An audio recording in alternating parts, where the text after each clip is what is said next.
Our hero, Dan Woo-sung, conquers the world of martial arts, also known as Jang-Hu, and earns the title of Fist King because he uses his fist alone during fights. Unrivaled by everyone, one day he is ambushed by a bunch of goons from the demonic faction. He kills many of them except two. These two are quite strong, and not beyond killing their own comrades in order to meet their means. Their cruelty and the symbol on their weapon expose their identity to Woo-sung. Woo-sung rushes towards one of them while claiming to finish him off with 10 strikes. But each strike misses his vital points, because he is restrained by his opponent's companion with thin threads all over his body. When he strikes 9 times, the puppet master tightens his thread on Woo-sung, holding him in place as the other opponent pierces his body with his sword. Even before taking his last breath, he is able to strike his enemy the 10th time in the jaw. With that, his life ends as Dan Woo-sung, who wishes to hit his enemy once again before his death. He awakens in the Juhua safe house as Lee Jin-eon, who is the eldest son of the Yunha merchant group. When he wakes up, he checks himself for injuries and is surprised to find none. But when he glances at his new face in the mirror, he first thinks someone has just put a mask on his face. Then he rejects this idea after some inspection. After the maids leave to call for a physician, he decides to learn about his new situation and searches around. While moving, he realizes that this vessel of a body is quite fragile, as even moving around is a big task. Finally, he finds a journal titled Yunha Merchant Group, which is a large and famous merchant group in Juhua Mountain. After checking the journal, he realizes that he is in the body of Lee Jin-eon, who seems quite a scoundrel, judging by the letters mentioning women and gambling. After some inspection, he concludes the possibility that he has reincarnated as Lee Jin-eon. At that moment, his physician, Gong-sun, comes in with the smile of a cunning fox and subtly tries to check his pulse. Taking his hand away, he assures him that he is all right. Then the snake of a physician offers him dragon and phoenix soup, claiming it to be a tonic. But in reality, this soup is poison for someone ill like Jin-eon. Instead of answering him, Jin-eon subtly wants to know how many years it has been since he died as Dan Woo-sung, and concludes that it has only been a little while ago. It means his enemies are still alive. Thinking about his current physician and his old enemies, he becomes determined to kill all of them now that he has another chance at life. The days have passed since Dan Woo-sung reincarnated as Lee Jin-eon. That morning, his maids prepare his breakfast with great enthusiasm, while knowing he will finally eat a proper meal from today onward. Until now, he has been on a strict porridge diet for his health. One maid urges the others to hurry, as Jin-eon could return from his walk at any moment. Her sentence cuts short when the door opens and Jin-eon steps inside. He checks the breakfast and tells them to keep it simple from now on, just like this. As he heads to his room, one maid notices his improved physique and comments on his better health, with the others quickly agreeing. After a while, Jin-eon starts his breakfast, when the sly snake Gong-sun Mung arrives to ruin his mood. Jin-eon grumpily allows him inside, and Gong-sun immediately senses the rudeness, but still wears a wide grin as he greets him. Jin-eon meanwhile looks at him skeptically, knowing this man always has some agenda when he grovels. A smirk plays on Jin-eon's lips as he plans to make him confess his crime. For this purpose, he nonchalantly asks about Gong-sun's reason for being there. At that, Gong-sun launches into his usual melodrama, claiming he can't bear the loneliness, so he comes to see Jin-eon. Then he subtly comments on how Jin-eon's complexion looks different, undermining all of Jin-eon's physical recovery in a single remark. This catches Jin-eon's attention, and he quips that Gong-sun's effort must mean trying to lure him into drinking dragon phoenix soup. Gong-sun doesn't expect him to know anything about the soup,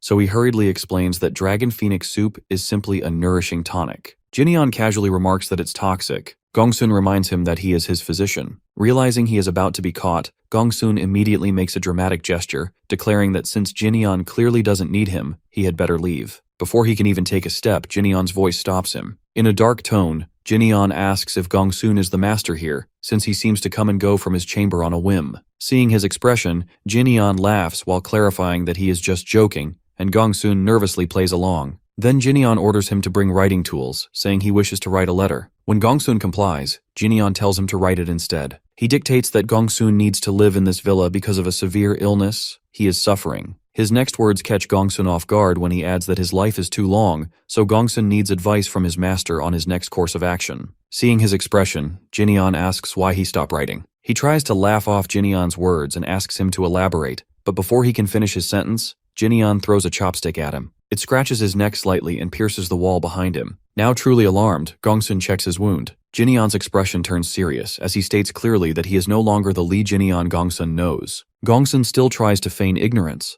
but Jin-eon decides that it is time to confront the snake. He explains bluntly that he knows the dragon phoenix soup is a tonic only for healthy people, but Jin-eon's body is far too fragile to absorb it as a tonic, making it toxic for someone sick like him. And yet Gongsun, despite being a physician, somehow doesn't know this. He made Jinyan drink the soup just the day before, and the next morning, he was clearly checking Jinyan's pulse to see the effects. Not only that, when Jinyan told him to leave the soup on the counter, his expression revealed unmistakable killing intent. Jinyan states that he knows someone like Gongsun can't act on his own, so he tells him to write the name of his master on the letter. Gongsun first tries a dramatic approach, asking how Jinyan could suspect someone as kind as him. Then he takes a deep theatrical sigh only to drop the act in the next moment and reveal his true colors, sneering that he didn't know a scoundrel like Jinyan had a brain to figure out things. Jinyan understands there is no longer any pretense. Gongsun coldly replies that his true intention is to kill him in silence. Now glancing at the servants, Gongsun decides their blood must also be shed to cover up Jinyan's assassination. But before he can ready his poison needle, Jinyan appears behind him, and with one swift attack, Gongsun is knocked down. Nonchalantly resuming his meal, Jinyan comments that Gongsun really shouldn't get distracted during their conversations. While looking at his bruised hands from his earlier strike on Gongsun,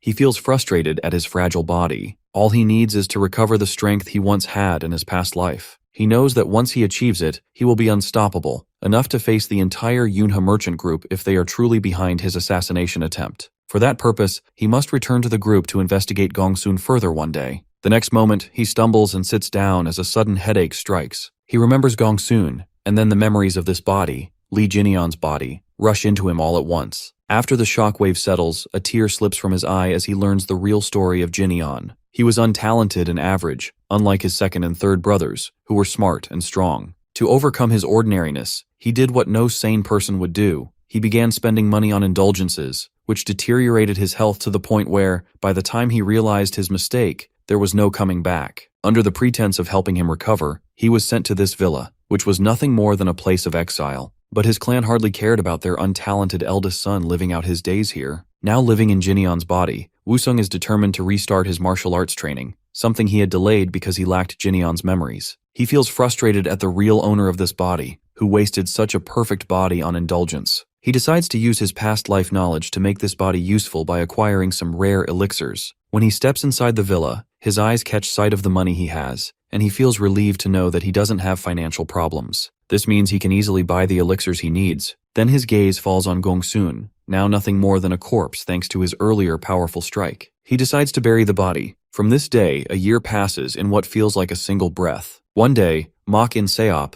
a guard squad member from the Yunha merchant group, arrives to deliver a letter for Jinyan. He asks a maid about Jinyan's whereabouts, and she points him toward the place where Jinyan is meditating. As soon as Mok sees his built form, his eyes widen in disbelief because he can't believe he is really looking at Jinyan. During this year, our determined guy has used every moment to strengthen his body. His energy core has now manifested, and he has re-engraved into himself all the martial arts essential for survival, such as the enlightened mobility art, enlightened body art, and rapid strides. Beyond that, he has also learned the White Lightning 10-phase art, which allows him to control the lightning element. Through all this training, he has successfully reached the 4th phase of martial arts. But for someone like him, it is still not enough. At this moment, his training is interrupted by Mok's voice, greeting him and nervously introducing himself. Mok explains that he has brought a letter from the main clan. With calm grace, Jinyan asks him to hand it over. Meanwhile, Mok can hardly believe his eyes. This is the same frail, coughing man he saw last year, and yet now, he stands tall and strong. His thoughts are interrupted by Jinyan's voice, laced with sarcasm, reminding him that he is still waiting for the letter. Coming out of his daze, both Jinyan and Mok settle down as he reads the letter. It informs him of his father's ill health, which has left him bedridden, though no reason is given. Hearing this, Mok voices his suspicions about the Ouyang clan. This clan is nothing but a group of vultures who demand exorbitant fees from the Yunha merchant group under the pretense of providing protection. Over time, the payments have increased to the point where they can no longer be paid lightly. He asks whether the Ouyang clan has done anything significant to deserve such a raise in pay. This truly angers Mok, who vents his frustration at the group, saying they have done nothing to deserve it. He recalls the incident when the Yuna group faced the Little Deity sect, which tried to impose a large sum of tax on their trade.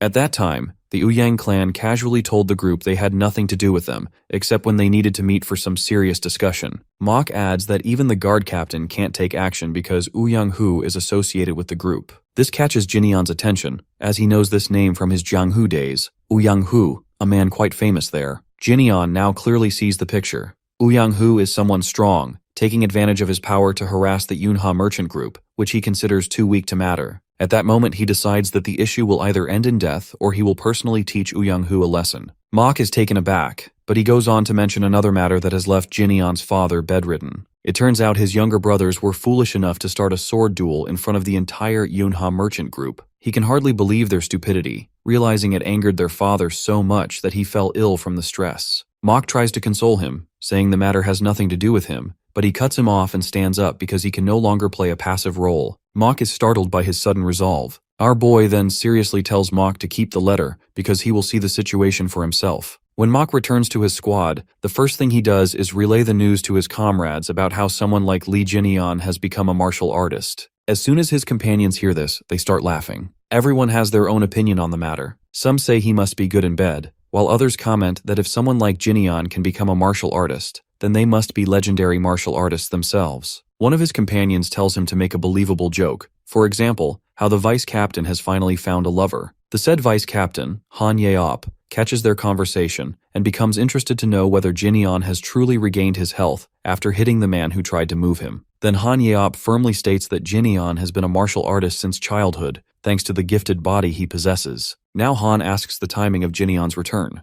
Mok shows his uncertainty about this matter, as he only mentioned that he is coming back. At that very moment they hear the announcement regarding Jinyeon's arrival, and they understand it is now. Then Han asks his subordinates to go and greet their young master. They are not happy to hear this, so he sternly reminds them that he is their master no matter what. Meanwhile, Woo-sung, seeing the opulence of the Yuna merchant group's palace for the first time, is truly surprised by how rich it is. In his past life, he had only heard stories about this group, but now, seeing it up close, he realizes that Jinyeon is not just well off, he is bloody rich. He tells his maids to rest since he is going to visit his father. As he walks ahead, he is surprised by the silence, as no one bothers to greet him. His wish is soon fulfilled when a large number of guards greet him with their swords. Then Han greets him, commenting on how Jinyeon looks almost unrecognizable. He also expresses his delight at seeing him healthy. Han's subordinates assume he is merely flattering Jinyeon, believing Han has no pride, since in the past their master always insulted him for his consideration. At that moment, they are also bracing for a crude insult, but they are truly taken aback when Jinyeon greets them by commenting on how good of a welcome it is for someone troublesome like him. Seeing their shocked expressions, Mok insists that he has already told everyone Jinyeon has really changed. Noticing this, Han, who is escorting our boy to his father's chamber, has a soft expression on his face, and Jinyeon finally starts to feel like he is their ally instead of a hostile figure. When they enter, Han informs him that he has already told his father about his arrival, for which he thanks him. Their conversation is interrupted by the hand of his youngest brother, Ja-eon, who greets him with a mocking comment while calling him a pervert. Seeing him like this, Jaeon remarks that he looks like a completely different person. When Jinyeon has the audacity to glare at him, Jaeon clenches his fist on his shoulder. Han, who has witnessed Jinyeon getting beaten by youngest brother in the past, doesn't want him to face the same treatment on his first day back. He gently takes Jaeon's hand off Jinyeon's shoulder while commenting that both brothers should be happy to see each other after such a long time. But to his shock, Jaeon slaps Han for touching him without permission. Jaeon doesn't like his poor behavior toward him and warns him, while asking if he is looking down on him. Next moment, he declares that he is ready to teach him a lesson. Before he can act, our dude slaps him hard enough to knock him to the ground. Jaeon is completely baffled by this. The next moment, Jinyeon clenches his fist on Jaeon's shoulder, letting him feel his strength, while expressing that he was quite excited on his way here. Jaeon shouts in pain, babbling profanities at his brother while calling him insane. Hearing this, our guy deadpans that he will be calling him Big Brother from now on. Meanwhile, Lee Hwayeon, the Yuna merchant group's second son, notices quite a commotion in front of his father's room. He asks Han about it, and the vice captain comments that there is an argument between his eldest and younger brothers. To hear this, Hwayeon immediately assumes it will be Jaeon harassing their eldest brother and rushes inside, worried about her big brother's ill condition. But he is startled to see it is actually Jinyeon, sternly warning his younger brother to be quiet when they are in front of their father's room. Then he notices middle brother presence. After a moment, Hwayeon settles in front of his eldest brother, who gives Jaeon a punishment to keep his hands in the air. Seeing him, Hwayeon feels relieved to see he is healthy. However, Jaeon is clearly unhappy with the situation. Jinyeon assures him that he is healthy now. Then he notices Hwayeon's injured fist and asks whether Jaeon did it. Hwayeon tries to brush off the question, but our boy furiously turns to his youngest brother and slaps him hard for raising his hand against his elder brother. Poor Jaeon has no choice but to comply if he doesn't want more beating. He can't believe he is the same weak Jinyeon who used to massage his shoulder because he was scared of getting another beating from his youngest brother. The scene brings a nervous happiness to Hwa-yeon's face as he thinks about how Jinyeon is now beating Jaeyeon, while in the past, it was the other way around. Then Jinyeon also settles down. Hwa-yeon is curious about his change in personality and body, but instead of answering him, he simply comments that he has good eyes, as his gaze catches the scrolls in front of his middle brother. While opening one, he asks about the contents inside. Hwa-yeon explains that the scroll holds the list of employees who are going to accompany him to the conference room tomorrow. Then he checks the list of employees and notices Gongsun's name, as it is his main purpose to inquire about any employee. After checking the list, he immediately knows what he wants to know, that Gongsun, along with many other employees, is recommended by none other than Young-hoo. Then he seriously turns to his brothers and darkly asks whether both or one of them are working for Young-hoo. Both brothers furiously deny it, insisting they can't hand their merchant group over to that clan. He smiles, seeing that he doesn't need to eliminate his brothers because they are telling the truth. With the decision made, he gets up and asks whether all of the higher-ups will be at the conference. His nerdy brother answers affirmatively. At that, he declares his decision to attend the conference as well. Before they can protest, he leaves the room, ignoring their objections. They are completely dumbfounded to see their brother's sudden change in personality. At that moment, Jaeyeon wishes to go to Juhua Mountain as well. Meanwhile, Jinyeon stands in front of his father's room and enters with his permission. His father, the merchant group leader Seongmin, notices him immediately. He asks about the commotion outside, but Jinyeon just brushes it off while sitting down. Then he mentions how he has heard rumors of his father being under stress. His father confirms it by adding that he is always under stress, but now his old body is not strong enough to withstand it. Then his father raises his hand to touch his son's face, feeling how healthy and changed he looks. He asks whether he is really Jinyeon. When his father expresses his happiness to see him well and touches him tenderly, something stirs inside him. As Woo-sung, he never knows the feeling of having a parent, but he knows how it feels to have a father. He remembers his father as someone strong and broad-built, but now, taking his hand in his own, he realizes how fragile his target has become. At that, he consoles him, saying he is going to get rid of all that has brought him to this condition. His father doesn't believe it, but he stresses that Seongmin doesn't need to worry about anything as he is the one to handle it. Seeing his determined expression, even his father starts to sweat. The next day, everyone gathers at the Yunha Merchant Group's conference room, where Hwa-yeon is briefing everyone. Young-hoo is also present there. His subordinates, who are wondering about him, immediately notice Jinyeon's presence. Yang assumes that Jinyeon has come here to solidify his position in the group. Meanwhile, after Hwa-yeon finishes his briefing, he asks whether anyone has any objections. Before he can proceed, Young-hoo raises his hand, saying he has a demand to make. He suggests a person who can serve as a guard for Jinyeon, as he currently doesn't have one. At that, a commotion stirs within the Yunha Merchant Group over this intrusion, as there are already plenty of employees recommended by Young-hoo. But the person who tries to speak against it is threatened by Young-hoo, which shuts him up. Then Young-hoo asks whether anyone has any objections to his suggestion. Everyone remains silent, too scared to speak. Just as he is about to proceed, our boy raises his hand to remind him that he does, in fact, have objections. He then seriously gives his own suggestion to fire the squad guard leader, Young-hoo. The Yunha Merchant Group members grow worried upon hearing this, while the Young clan chuckles, assuming he must be joking, as Young-hoo is considered necessary for the Merchant Group's security. Young-hoo, however, is arrogant. He informs our boy that he has been bedridden for so long that he doesn't know he has no right to fire him. The next moment, Jinyeon does what no one expects. He punches the land so hard that it almost shakes the building. Then, deadpanning, he reminds this snake that despite Young's influence, he is forgetting that Jinyeon is the real master of the Yunha Merchant Group. A little while ago, he had already informed Hwa-yeon about his plan to fire Young-hoo. Hwa-yeon, however, doesn't think it is a good idea because the Young clan is more powerful than them. Instead of answering directly, he asks, when someone underestimates the martial artists of Jong-hoo, aren't they eaten alive because of their arrogant assumptions? Then he points out how many employees around them are from the Young clan, making it feel like the Yunha Merchant Group is being swallowed whole by them. His nerdy brother, noticing this, understands what he is trying to say. Then Jinyeon assures him that he doesn't need to worry because he is going to handle it. Now, looking at his elder brother, Hwa-yeon understands with a nervous smile exactly how his elder brother plans to handle it. Seeing this, the Young clan immediately draws their swords in a threatening manner, demanding that he explain himself. Hans is furious at their insolence in raising swords against their master. He steps in front of Jinyeon to protect him, but with an unfazed expression, our boy remarks on how insolent it is for the Young clan to raise their swords against their employer. He threatens them in a dark tone, warning that they must have a death wish. Then, he suddenly changes the direction of the conversation, saying he is going to compensate Young-hoo because he feels bad. Young-hoo is confused upon hearing this. Jin-yeon explains that he has ruined Young-hoo's perfect retirement plan. Then he elaborates on what Young-hoo was really planning. First, he would eliminate Jin-yeon through Gongsun. Then, as he was already making Jin-yeon's other two brothers clash with each other, it worked in Young's favor that their father fell ill because of this conflict. In the end, all Young would need to do was manipulate one of the brothers and use him as a puppet to gain full control over the Yunha merchant group. At that, Young starts laughing, claiming that Jin-yeon is just making up stories. But he continues, deadpanning that Young's plan began to fall apart the moment he personally killed Young's assassin, Gongsun.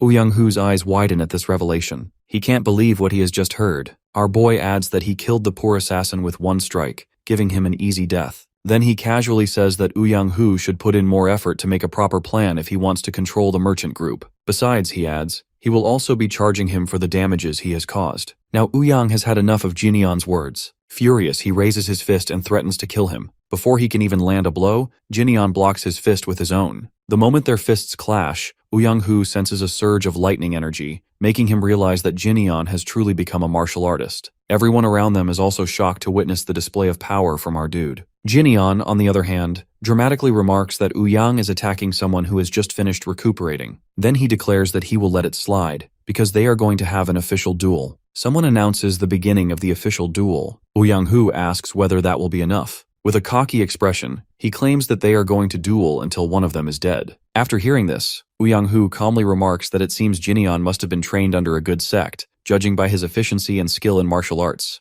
But, raising his sword, he claims he is going to make him understand the difference in experience between the two of them. Jin-yeon, however, swiftly dodges his attack and doesn't appreciate the taunt about experience. While ducking, he drives his fist into Young's gut, declaring that he has 100 years more experience than Young-hoo. Young-hoo coughs up blood, unable to comprehend the true scale of Jin-yeon's skill. Jin-yeon, on the other hand, activates his enlightened mobility art and promises to show Young what the real difference in experience looks like. Now moving at the speed of lightning, he strikes at Young, who manages to block the blow with his sword. The two clash repeatedly, Young-hoo slashing with his blade, Jin-yeon countering with his bare fists, but every strike our boy throws is blocked by Young's sword. During their fight, Young-hoo is completely confused by Jin-yeon's techniques because it's nothing like how a rookie would fight. His skills match those of a seasoned martial artist. However, despite this, Young is determined to finish Jin-yeon off. Seeing his stance, his subordinates are pleased, thinking their captain is finally about to end the fight. With that, Young activates his three-form sword art. Jin-yeon immediately ducks his head to avoid the strike and activates his rapid strike. He moves so fast that Young doesn't even sense his change in position. The next moment, Young takes a devastating punch to the jaw. The impact is so powerful that it's visible even from the main house. Servants witnessing the scene murmur in confusion, while his father, wearing a proud expression, declares that his eldest son has mastered martial arts. When Young-hoo collapses, his subordinates rush to his side. Seeing their captain's condition, they are furious. One even glares at Jin-yeon, but he silences him instantly with a deadly threat. Another subordinate admits that there were no irregularities in the duel. However, before leaving, he warns that if this is the way Jin-yeon wishes to act, then the Young clan will adopt the same method to take revenge on the Yunha merchant group, something that, he claims, will be impossible for them to avoid. But Jin-yeon doesn't care about such petty grudges as he's never been new to them. He will repay whatever they give him, whether it's a grudge or kindness. Besides, he claims full responsibility for the incident, which prompts a protest from Hwa-yeon. Yet Jin-yeon looks firmly at everyone and declares that, despite his earlier claim that the Yunha merchant group belongs to him, it also belongs to his father, to the squad that welcomed him this morning, and to every employee who works there. Therefore, he will not allow anyone to toy with his merchant group. With that, he orders them to leave, saying he was firing them anyway. Everyone is pleased by his speech, except for the Young clan, who leave reluctantly, wishing him good luck in dealing with their clan in the future. As they go, one employee is about to cheer, but another quickly stops him, reminding him that Jin-yeon had won an official duel. Another guard adds that they can't celebrate. After all, they are the guard squad. Yet instead of doing their duty, they stood and watched the entire time. Unfazed by the commotion, Jin-yeon turns to Hwa-yeon and tells him to bring him an elixir. Since he has already taken sole responsibility for the matter, he deserves at least that much. Hwa-yeon chuckles and assures his brother that he will bring the best elixir, adding that he is going to be busy from now on. Not only will he be buying elixirs, but he also needs to hire new people for the guard squad. At this, Jin-yeon mentions that he already has some people in mind who can fill the job. Meanwhile, somewhere inside a private room, Myung-ho receives the news about Jin-yeon's recent actions. His subordinates confirm that the news is indeed true. Actually, our boy has already thought through all of this a few days ago, the moment he set foot in the Yuna merchant group. He has been analyzing the employee patterns as well. On his very first day here, while on the way somewhere, he suddenly stops and asks Han whether he has eaten. Completely caught off guard by the considerate question,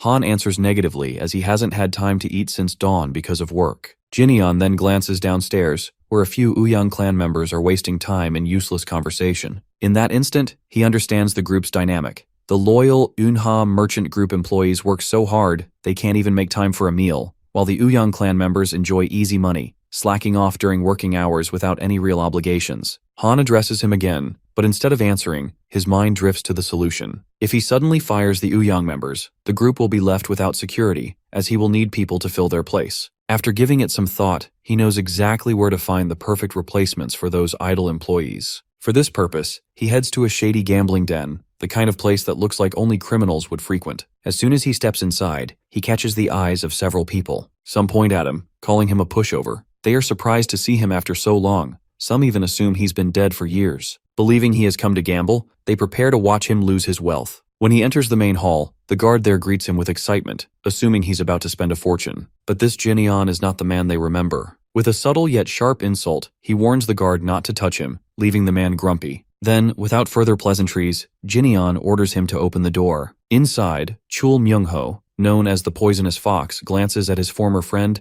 and comments that his improved health must be the result of a long recuperation. His companions Yuk Jinbo and Yuk Myungho also greet him. Myungho, with a smirk, reminds them to at least ask after Jinyeon's well-being since he's been sick for so long. At that, both Yuk brothers apologize, while Myungho mockingly claims that Jinyeon is his friend. Jinyeon scoffs at this so-called friendship. On the surface, it looks as if they're childhood buddies, but in reality, Myungho has always used this false camaraderie as a way to harass him and squeeze money out of him, exploiting his weaknesses. With a serious expression, he wonders if the new generation has come up with an entirely different and twisted definition of friendship. Unaware of Jinyeon's true thoughts, Myungho eagerly urges him to start gambling, claiming it's been far too long. In truth, Myungho is itching to fleece him for a hefty sum, confident that no one else would be foolish enough to fall into his trap. Feigning friendliness, Myungho insists he'll treat him in honor of his return. But when he offers no immediate response, Myungho grows irritated and pushes him to say something. Jinyeon calmly replies that he's thinking. When his vulture of a friend presses to know what he's thinking about, Jinyeon, instead of answering, he simply sits in silence for a moment, weighing his options whether should he kill Myungho or not. To him, Myungho is nothing more than a useless scumbag he has no interest in keeping around. The only ones of value here are the Yuk brothers, who, despite living as thugs, actually have skills worth using, their skill wasted under someone like Myungho. With that decision simmering in his mind, Jinyeon stands up and calmly tells Myungho to hand over the key to the vault. Myungho blinks in surprise, asking why Jinyeon suddenly needs money. Jinyeon answers evenly, assuring him that this is just a one-time cash withdrawal. But, he adds, the interest Myungho owes him for the thousands of nyang he was forced to invest in this gambling den, plus medical compensation for the times Myungho had him beaten, brings the total to around 100,000 nyang. That should be enough. Myungho bursts into laughter, mocking him and asking if he learned his math during his time away. With smug arrogance, he points out that the vault doesn't just contain the money Jinyeon is demanding, it's also filled with gold, silver, and jewelry. Still, he says, Jinyeon is a fool if he thinks he'll get any of it. At best, his so-called offers, he could lend him some money if he's desperate, but the vault key is out of the question. Myungho's irritation grows as he recalls the times our boy complained to be sick, only to now stand here, healthy, and dare to demand the vault key while blatantly ignoring him. He coldly tells Jinyeon to come to his senses, reminding him exactly who's standing in front of him. When Jinyeon still doesn't bother to answer, Myungho steps in close, his face almost touching his, and asks if he's wishing for death at his hands. Again, no answer. Finally giving up on words, Myungho snaps an order to his minions to beat Jinyeon to a pulp. One of the Yuk brothers grabs him from behind, preparing to slam his head onto the table. But Jinyeon's expression darkens. This, he realizes, is him being kind. The next moment, he hurls one Yuk brother straight into the wall. The other rushes forward, but Jinyeon sidesteps, using the table for leverage, and in a flash shatters his ankle. That brother goes down instantly. Jinyeon turns back, surprised to see the Yuk brothers rising again despite their broken bones, their eyes completely devoid of fear. That sight actually excites him as he's fired up now to get them. Both brothers charge at him together, but within seconds, Jinyeon vanishes from their line of sight. In the blink of an eye, he's behind them, moving with blinding speed. He grabs both of their heads and slams them together, reminding them coldly that he's not going to warn them again. Now, with the rowdy brothers down, the only one left is cowardly Myung-ho, who's been hiding behind them. Jin-yeon turns to his old friend with a sinister smile. Myung-ho, trying to mask his fear, nervously speaks to Jin-yeon in a friendly tone, suggesting he should tell his friends about learning martial arts, all while keeping one hand hidden behind him. He eyes him suspiciously, questioning his reason but responding with his usual calm demeanor. When Jin-yeon steps toward him, Myung-ho's fear spikes, and he reveals the knife, warning him not to come closer. He tries to remind himself there's nothing to be afraid of as it's just Jin-yeon after all. With determination, Myung-ho rushes forward, planning to end the fight in a single strike. He smirks from behind the table, thinking it will shield him. But Jin-yeon kicks the table aside, and in the next moment, one punch from him shatters it into pieces. All that remains is a stunned, speechless Myung-ho, whose head he seizes in his grip. Then he smiles and calmly says that the counter-strike wins this time. The next moment, Myung-ho shrieks in pain as Jin-yeon sends lightning energy coursing through his body. Outside, a guard mutters that someone's going to die today. After the shocking burst, Myung-ho collapses to the floor, drenched in sweat. Jin-yeon, unfazed, tells him to get a grip. With difficulty, Myung-ho lifts his head, his eyes burning with humiliation as he wonders what Jin-yeon has been doing during his recuperation. The thought creeps in, whether Jin-yeon trained all this time just to take revenge on him. He tries to defend himself, thinking he hasn't been that bad to him. But recalling his past behavior toward Jin-yeon, the conclusion feels unavoidable. This is payback. Forcing a nervous smile, Myung-ho tells our boy to demand anything, except the vault key. That makes Jin-yeon pause. This is exactly what he wanted to hear. Myung-ho quickly reminds him that despite his bad behavior, they've been childhood friends, and he reluctantly plays along. Hearing this, Myung-ho's face brightens, and he immediately hugs a very irritated Jin-yeon, assuring him there will be no more beatings or harassment from now on. Jin-yeon doesn't buy it. He pushes him off, grimacing, and says his sweet words are making him sick. Despite his irritation, Myung-ho keeps talking, insisting they aren't just friends while he's promoting him to brother. He immediately turns to his minions and orders them to greet their big brother. Both of them obey without question, looking rather clueless. Inside, however, Myung-ho is smirking, thinking how Jin-yeon is someone who once lived at his feet and followed him like a puppy. The moment he gets the chance, he plans to grab his guards and run. He's certain he can deal with any other problem afterward. On the other side, Jin-yeon addresses the twins directly, telling them that when he calls someone brother, that bond lasts for a lifetime. The Yuck brothers glance at Myung-ho for approval, and Myung-ho urges them to swear, declaring that they are now sworn brothers. The twins immediately pledge their loyalty to Jin-yeon as their big brother. Myung-ho feels satisfied with the progress, until his blood runs cold when Jin-yeon darkly orders the Yuck brothers to step aside, saying that he and Myung-ho are going to decide who the real big brother is. Despite Myung-ho's protests, the twins leave the room. Now completely unsettled, Myung-ho has no idea what his true motive is. Our dude calmly reminds him that he was the one who made money by exploiting the twins. That's not the right way, so now Jin-yeon is going to take responsibility for them. Knowing full well that the brothers are worth more than money, Myung-ho protests furiously, accusing Jin-yeon of not only beating him, but also trying to take the brothers away. He snarls that it would be better to kill him outright. As rude as the remark is, Jin-yeon decides to grant the sentiment by kicking Myung-ho in the jaw the next moment. He coldly tells him he's doing a great job and proceeds to use him as a punching bag until Myung-ho finally understands that Jin-yeon isn't bound by any reluctance to kill him. At last, Myung-ho mumbles that he'll give him what he wants, but Jin-yeon casually tells him to say it aloud. Defeated, Myung-ho finally agrees to hand over the key. Jin-yeon smirks and reminds Myung-ho that he should show that he's begging for his life. Myung-ho still has the audacity to scoff at the demand, mocking whether he should be more respectful instead. He learns his lesson quickly when Jin-yeon throws him aside, leaving him to wonder if he's gone insane. As soon as the Yuck brothers see him, they immediately turn to ask whether he's lost. With no choice left, Myung-ho confesses that he is lost and that from now on, they will be serving Jin-yeon. The sheer humiliation makes Myung-ho feel like crying. For a brief moment, he thinks like a sensible human being and decides to let the brothers go so they can have a better life with the Yunha merchant group. But when both brothers look at each other and agree to serve Jin-yeon, Myung-ho's irritation flares again at what he sees as their ingratitude. After the matter is settled, Myung-ho storms out, irritated and muttering while complaining about never trusting black-haired people. As soon as those around him notice he's without the Yuk twins, they're ready to beat him now that his security is gone. Seeing the hostile faces surrounding him, Myung-ho's arrogance flares that he's still the poisonous fox, and he reminds them of it with a loud shout. He even has the guts to challenge them to come at him. The men take the bait, weapons in hand, their fury boiling over. Cursing his luck for leaving in this state, Myung-ho prepares for the worst, but before anyone reaches him, Jin-yeon steps in to defend him. Jin-yeon remarks how these vultures didn't dare approach Myung-ho when he was strong, yet now they're ready to devour him while he's vulnerable. He orders them to come for Myung-ho only when he's strong enough to fight back. Then he instructs the Yuk brothers to collect every valuable item. As they move to carry out his orders, Myung-ho continues cursing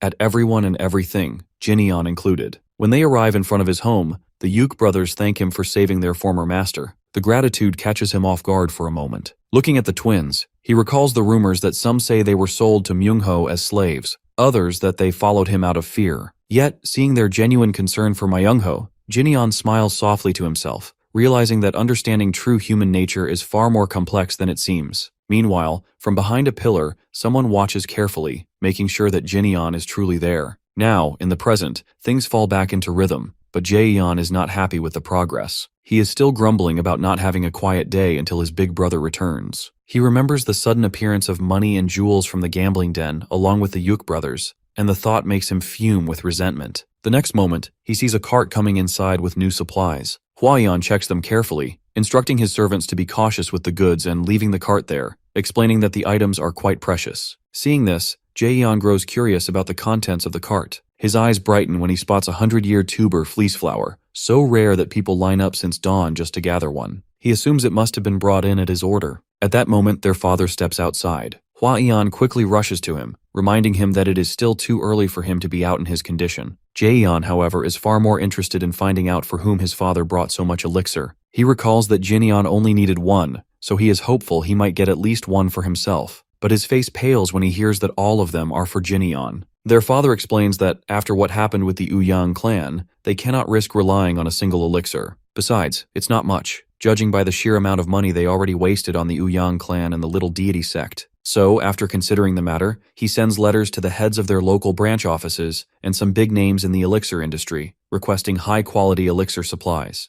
They agree to help, as their businesses are interconnected and suffer from each other's losses. At that, Han supports his decision to aid Jinyeon, trusting him to become a great martial artist. Seongmin thanks him for the support. Then, despite the disheartened face of his youngest son, he declares that he has finally found the perfect way to spend the money he has earned all his life. Jaeyeon is furious to learn all of this. He steps into his father's way and demands that he be given an elixir as well. His father looks at him for a moment and then asks if he really needs one. Jaeyeon becomes even more enraged at this, hearing only the constant praise of his eldest brother's name. He truly believes there is discrimination against him and cannot understand why someone like Jinyeon keeps getting this kind of attention. His question is answered not with words, but with our boy's actions, when he rushes past him at lightning speed. The force of his movement knocks Jaeyeon down as Lee passes, dragging a massive boulder on his back. Looking at his brother's determined, sweat-covered face, Jaeyeon concludes that someone like his eldest brother, who already has a strong build and innate confidence, is finally putting in the effort to make it work. He lies back on the ground with a sigh, then glances thoughtfully at his sword. After a while, encouraged by his brother's vigorous training, Jaeyeon begins practicing his sword art on a training dummy. He recalls the move Jinyeon had used on Uyang-hu during their official duel. After some training, he sighs, frustrated that he can't fully grasp the extent of Jinyeon's skill, all while cursing him under his breath. Almost as if summoned by that thought, Jinyeon appears before him, startling his poor baby brother. Nervously, Jaeyeon asks about his walk. Jinyeon explains that he's finished with it. Then, realizing what his youngest brother has been doing, he offers him his sword and tells him to review the move Uyang-hu used against him,